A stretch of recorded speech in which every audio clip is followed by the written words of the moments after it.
La place de la Comédie, flambant neuf, est prête à rentrer dans le XXe siècle et à jouer son rôle dans la représentation de la société urbaine. Ainsi l'évoque Jeanne Galzi, l'écrivaine montpelliéraine qui sut si bien conter sa ville natale. Sur la place ovale de la Comédie, les trois grâces, nues, un peu lourdes et provinciales, tâchaient en vain de tourner en rond autour de la fontaine, tandis qu'à leurs pieds, les jeunes gens tressent la ronde de la coquetterie et du désir. La beauté des montpelliéraines était célèbre, mais les plus élégantes étaient celles entretenues par de gros propriétaires de vignobles pour charmer leur séjour hebdomadaire en ville, quand ils y venaient, chaque mardi, vendre leur vin. Certains cafés de la place de la Comédie leur étaient même réservés. La mode des bains de mer avait fait du petit village de pêcheurs de Palavas la destination privilégiée des Montpelliérains.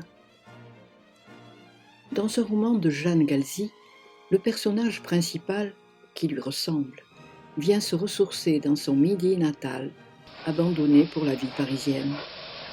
Il emprunte bien sûr le petit train de Palavas. Mais la place est aussi le lieu privilégié où s'expriment les mouvements de contestation sociale. C'est sur la Comédie qu'aboutit en 1907 la gigantesque manifestation des vignerons en colère. Ils étaient là, tous ceux qui voulaient obtenir le droit de vivre. Un chant s'élevait parfois pour rythmer cette lente procession. L'Internationale, peut-être, mais aussi des chants nés du sol, avec leur patois grave, rocailleux comme une garrigue. Faisons un saut dans le temps pour évoquer une époque dont se souviennent encore, comme moi, certains Montpelliérains. Des années 50 jusqu'en 1975, la Comédie et son œuvre n'ont pas changé, mais la ronde des véhicules marque le passage des ans. Avec ses 80 000 habitants, Montpellier, malgré ses efforts haussmanniens, était alors l'exemple parfait de la vie provinciale. Et Paris faisait rêver sa jeunesse. Mais dans ce désert culturel, un lieu rayonnait, le fameux théâtre municipal. Chaque opéra faisait salle comble et accueillait toutes les classes sociales, des fauteuils d'orchestre jusqu'au poulailler, en passant par les loges et les balcons. Un public de fins connaisseurs. Les saisons lyriques étaient animées par une troupe permanente de chanteurs, de musiciens et de danseurs. En quelques années, les étonnantes maîtresses de ballet, Davin et Langlois, grâce à leur école, propagèrent la danse classique et formèrent des petits rats qui firent leur apparition sur scène.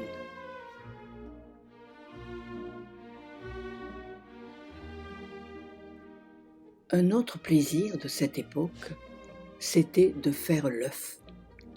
On y venait pour se promener, se rencontrer, se montrer et se faire photographier. Bonsoir. Alors, à demain. Là, c'est dans la lumière.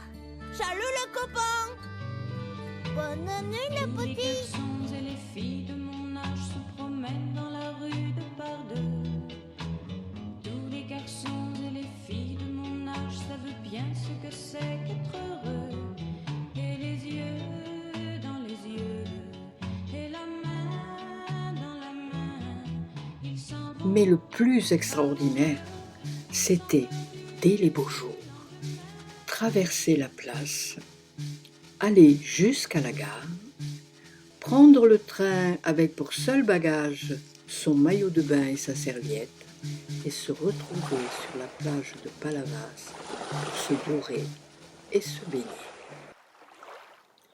1968, fin des beaux jours. Le petit train de Palavas va disparaître et 4 ans plus tard, son charmant square arboré, la place de la Comédie, va se transformer.